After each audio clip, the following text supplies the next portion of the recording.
Good evening, everyone. This is Reverend Beverly for another Rev Talk. Thank you so much for joining us. It's December. It's February. I saw it too. Oh, whatever. It's February 9th.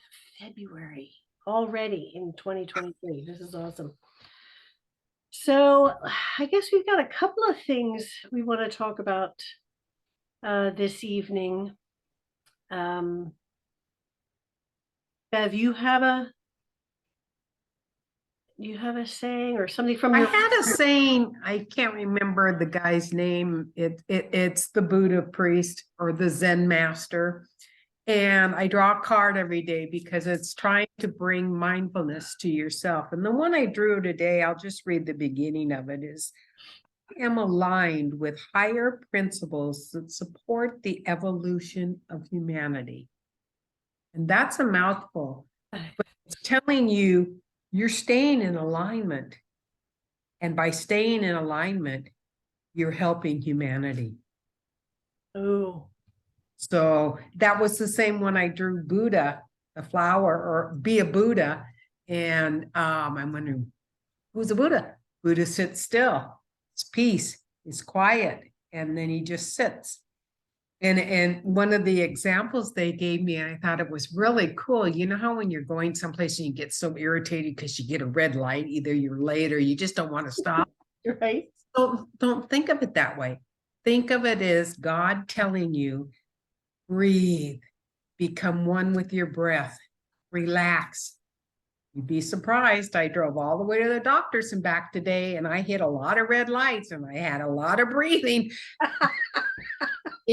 It took the stress of driving, and it took the anger or the angst of not getting someplace on time or not getting back on time.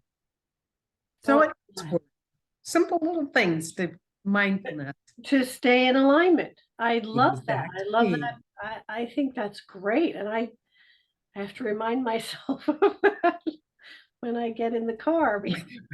It works though. That's the funny thing. That's the really cool thing. This works. That's great. Oh my gosh, I love it. But you have something too that we're going to discuss. I do. I got this. This was in with an order that I got with some candles and all, and they sent it to me. I don't know if you can see. That's pretty. Not pretty. But it says, in every moment, the universe is conspiring to bring me toward right-minded thinking and the energy of love. That's all there is love.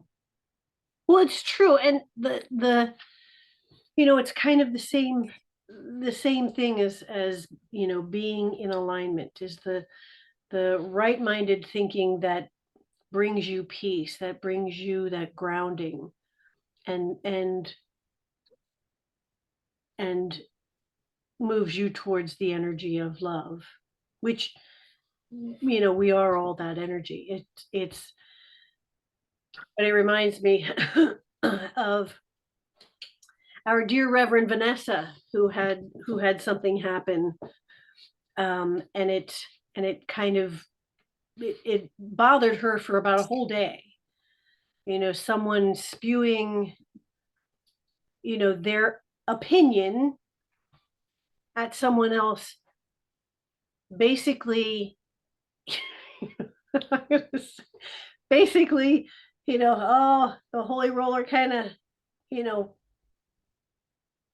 change your ways, or you will be, you will descend into darkness. And I just think, you know what? You got to send her love. You got to send her love. You really and truly, wow. Thank you so much for your concern. Send her love, let her go on her journey, and, be done with that. The thing is, you're saying it with laughter, and that's raising the vibration in itself. And then sending her love and laughing at the same time, she's not going to know what hit her. Well, You know, and she won't until she does, and that's okay. Where this person is at, it's her journey, and that's where she is at. I do find, and I have found over the years as well, there are those people who see things that are different from themselves or what they know or what they were taught. They see it, and it gives them like a knee-jerk reaction of fear, and they feel the need to reprimand that person, or you need to change, or you need to. And it used to bother me. It used to bother me a lot. I used to kind of take that personally, and I've realized now that's not my stuff. That's not my stuff. That's their stuff. And it's like, you know, I know you. It's kind of like carrying around. I will use this because, you know, with my dog Captain, we go for our walk, and so I clean up after him. So I walk around the block, and I've got what I call a bag of happiness because he's not going in the house or somewhere, he shouldn't be. So I'm like, oh, we got a bag of happiness. But it's kind of like that, where people are carrying these big bags, and not necessarily happiness, but they're carrying all this garbage with them. And they see somebody, and then they want to leave their garbage at that person's doorstep, where it's like, yeah, that's your garbage. You That's keep good. it with you, or get rid of it somewhere else, but don't give it to me. And it's kind of the same thing, not like a bag of happiness, but It is what it is. it is what it is. It's they haven't learned, or they're on their own path. They're on their journey. And again, like I have said before in the past, I don't have to like it. I don't have to agree with it. I do have to honor it, because it is their journey, and they are here just like I am, and they are just as powerful as I am. They're just as powerful as you are. They're just as, everybody is on their journey, and they're making their choices, they're making their decisions, and they're allowed that, and yay for them. you know I'll If you want to send it to me, I'll look at it, I'll think about it, or I won't, and I'll make my own decision as to whether it's valid for me, whether it's for my highest good. Either way, because she came at it from fear, I gotta wish her well and That's the send her answer love. right there. It was fear. It wasn't out of love. It wasn't out of spite. It was total fear, because it was against what she believed. And if you don't think the way she thinks, then you shouldn't be here. Well, why did she go into the store? I don't know. That I don't know, and I'm gonna look into that a little bit further. But you know, people just, and the interesting thing is that if she did go in the store, that was a huge step. Because she railed against it, or because all her fears and everything that she'd been taught, all the lessons, that kind of the religions have taught, to try and keep everybody controlled, you know, all of that came flooding back. Yeah. But she went there. So I mean, that's kind of an interesting thing. So it was wonderful, and it can be rattling when somebody spews their fear at you. When they shoot that fear, whether it's verbally, or whether it's in a letter, or whether, whatever it is, it can be jarring. You're like, oh gosh, until you start to recognize, okay, it's not mine. It's not my bag of happiness that I'm carrying around. It's their stuff. Well, And my first response was when you read the scripture it quoted was, oh, maybe I'm not right. And it triggered a memory to me when I first started going with angels. I went into an awakening store and they had all the spiritual stuff and the cards and the readings. And I felt very uncomfortable. And then I just started talking to other people in there and they were normal. They were full of love and happiness. And I thought, well, this can't be all bad. But until you get past that fear mhm, and start assimilating what they are representing, because anyone in an awakening type store, a spiritual store, is love. They're not talking about people, they're not talking down, they're talking everything happiness and joyful. And that's what God wants for us. That's what he came for, so we could only be happy and have everything we ever wanted. And so when she came in there, she felt threatened. And so she found whatever she could that went along what was in the store. And that's all out of fear, just like you said, totally out of fear. So all she see, yeah, there's fear or love. So you choose. And the more aligned you are with your own Holy Spirit or your own self or your oneness, you'll see this. And people, they'll catch you off guard. I mean, that's human nature. That's your logical thinking brain. But just take a deep breath and come back into yourself. And you've got the answer there. It's her journey, not yours. right. Absolutely. Because you immediately want to respond. I mean, what do Well, I, you know, you feel like you have to it's human defend nature. yourself, and it's like, no, you don't. You don't have to defend yourself to anybody. You don't have to explain yourself to anybody, and that's and I know there's somebody else that always says, oh, well, you can't live in a state of happiness forever. And it's like it's not that you are not acknowledging what's going on around you. It's how you react to it. It's staying in that groundedness and in that happiness and love throughout whatever storm is going on. It has nothing to do with That's it. la la and confetti and unicorns farting rainbows and and all of that. It's a matter of there is a storm around you and you stay in your center, you stay in your calm, you stay in your love, you stay in your happiness. And that's what gets you through everything. And being able to recognize that, yes, you are that powerful and that you can weather any storm that is out there. And that, people running around with their hands in the air screaming and, the world is coming to an end and all of this, it's if you can stay centered in amongst all that chaos Exactly. and honor your truth. One of our tenets, one of my favorite tenets, one of my most powerful ones is I honor my truth. And it is I my love that. Mm-hmm.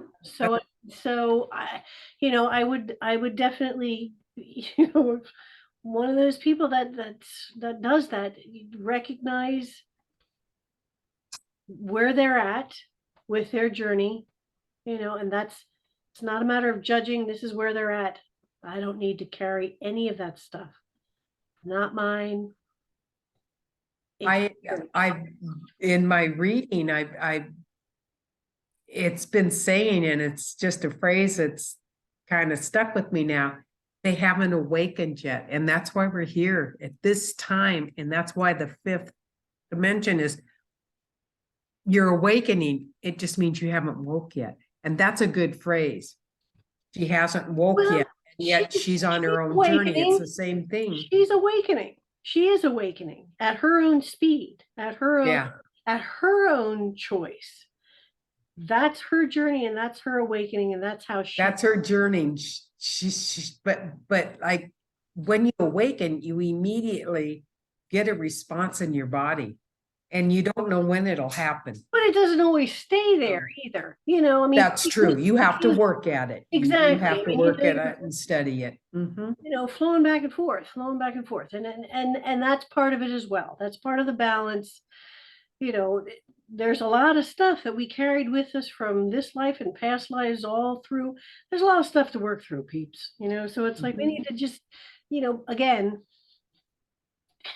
cut ourselves some breaks. You know, it's all good. It is. It's There's another tenet. That's right. It is. It is all good. It is all good. That is so true. So yeah, that's, you know, she was triggered and that's okay. You know, it is. It's all good. She'll figure it out like we all do. And we all have our setbacks too.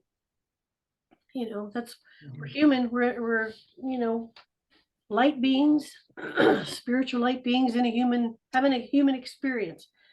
It's all part of the experience. I had a question on that, but I can't remember what it was.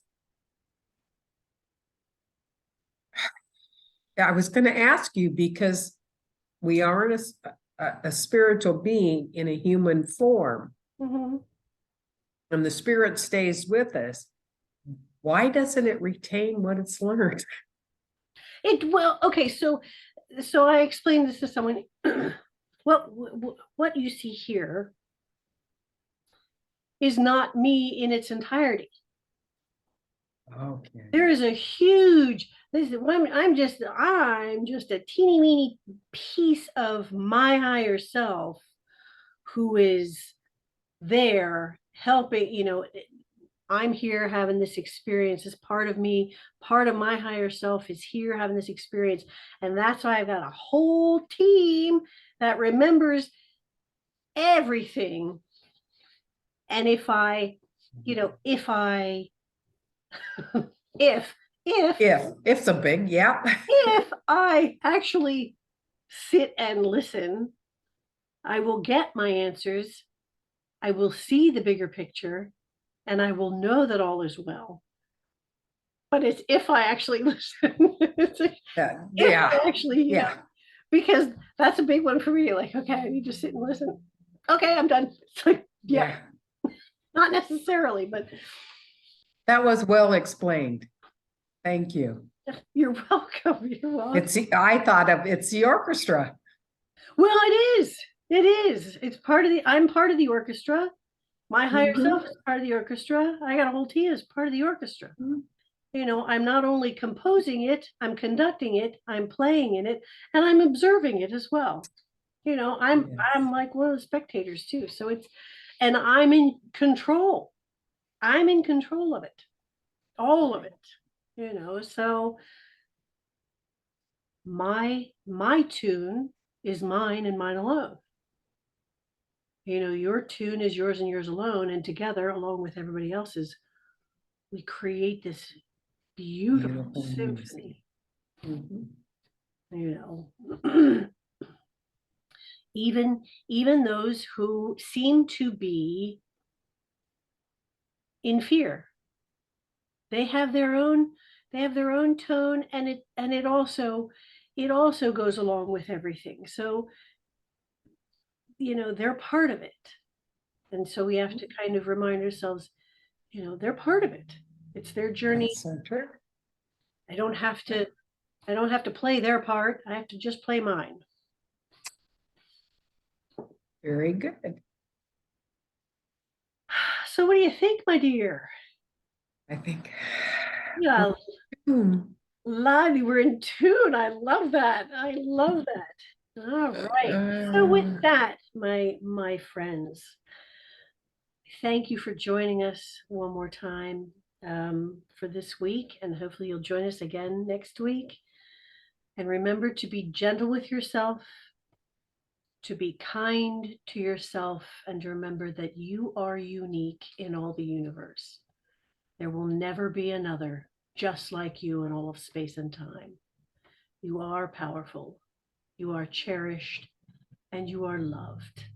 And without you, the song of the universe would be incomplete.